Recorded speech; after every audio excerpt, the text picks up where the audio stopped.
We have a lot of things that we do. Of course, we do the main stage, which is what a lot of people see all the time.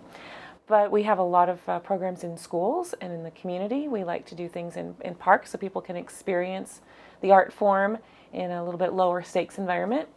And we go into schools and libraries and work with people on the more academic side or the more just understanding opera.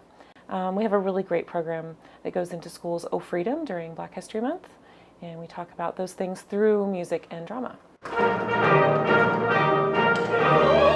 Why is opera important and important to have in a city the size of Louisville? Well, I think opera is important. It has a history with a lot of baggage, but opera, music and storytelling and dancing has been around as long as humans have been around and had social constructs.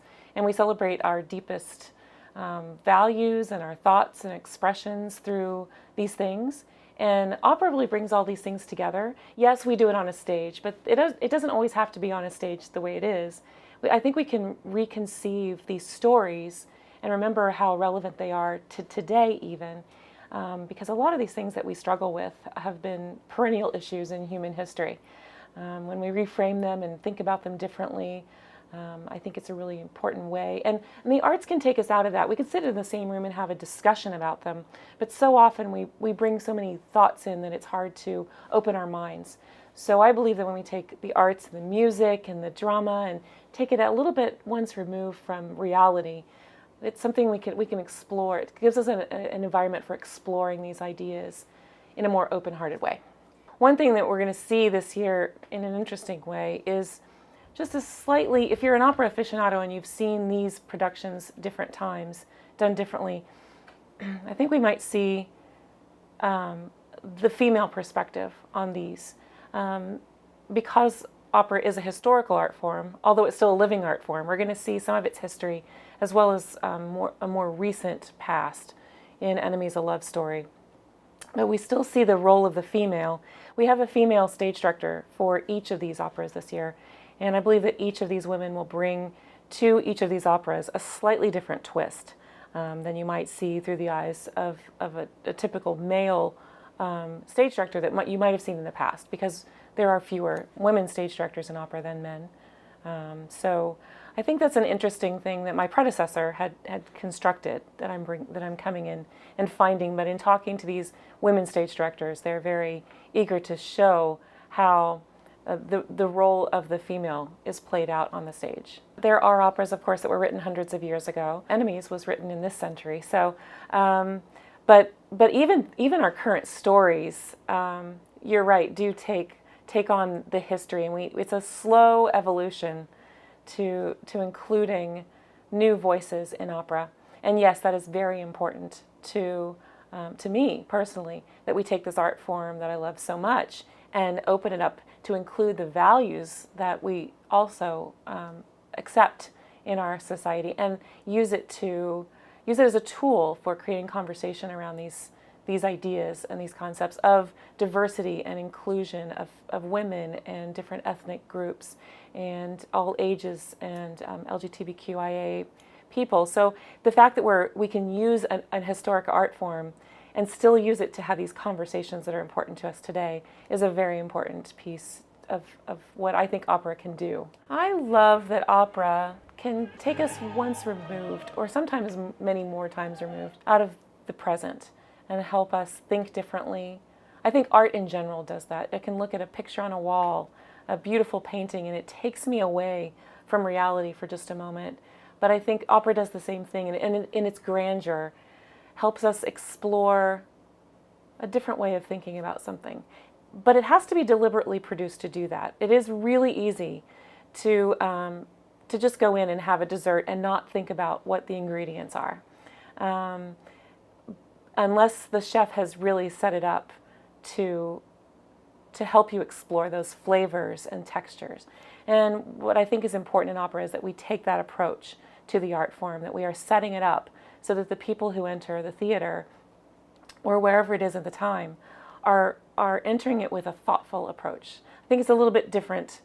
It's one of the differences between arts and entertainment. Entertainment, we can just go in and not really think about. We can turn our brains off and have a great time. But I think it's important to realize that as an art form, we do have a responsibility to think a little bit and grapple and chew and discuss what's really in there. If you want something that you expect it to be the same every time, there are audiences who expect it to be the same every time. We don't want to destroy that experience. There are people who come in for very nostalgic reasons. They come every anniversary, they come every birthday, or they come every time we do La Boheme.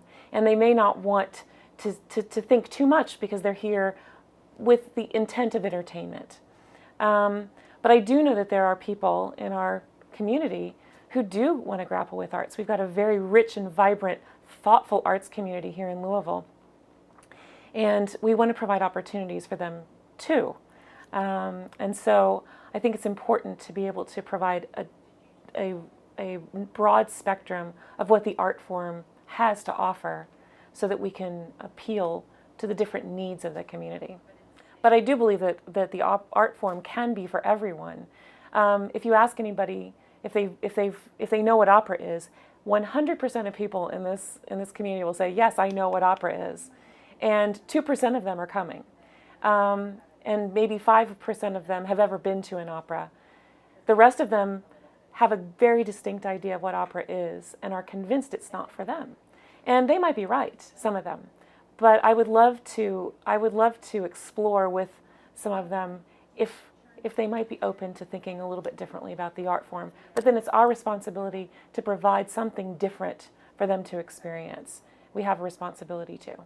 Someone asked me once if we reach out to children to expose them to the art form. And that didn't register very well with me. It missed the mark. And I grappled with that in my mind. I thought, no, I really don't want to expose people to the art form. That seems so passive. And if you called me up and told me my daughter was exposed to something at school today, I wouldn't think the arts. I would go somewhere horrible. I prefer to think that we have a responsibility to give children and youth and anyone that we come in contact with a powerful encounter with the art form that can speak to where they are in their lives at the time. So with young people, they're grappling with slightly different issues, but they're looking at bullying in schools. They're looking at all these surprisingly and unfortunately scary things in schools. Some of them are dealing with homelessness. So, and they're having to move from shelter to shelter, or they're displaced somehow. These are issues that kids are thinking about. And we can explore those through a child's lens in an opera, just as we could through an adult lens on the main stage. So I would say that our hope is not to expose them or to even do outreach, because outreach is also very passive, but to engage with them on their terms, on their turf, around something that the arts can do for them too. What do you see as the Kentucky Opera's role in the future of arts in Louisville and the community? I think it's important for us to be a community member, to be a neighbor, to be someone who, an organization that contributes to the civic fabric of this really vibrant town, but not just at a certain tier level, but deeply at the grassroots level, working with small community-based organizations that may have never partnered with an arts organization before. So I get asked about partnering with other arts organizations, which we absolutely intend to do and would love to continue doing that in ways we have in the past. But there are a lot of other small organizations and other large organizations too that are outside the arts that we would love to explore how, again, arts can continue the conversations that they're having with their constituent groups.